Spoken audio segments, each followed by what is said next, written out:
சரி.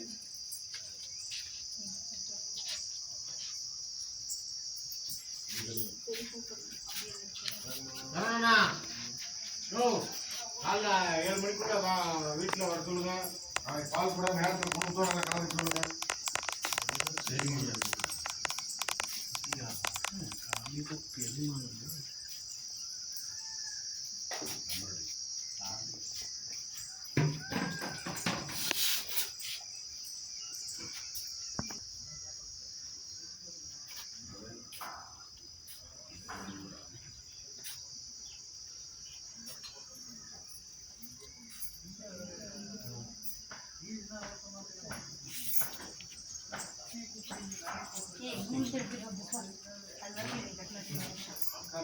வீட்டில் தமிழ்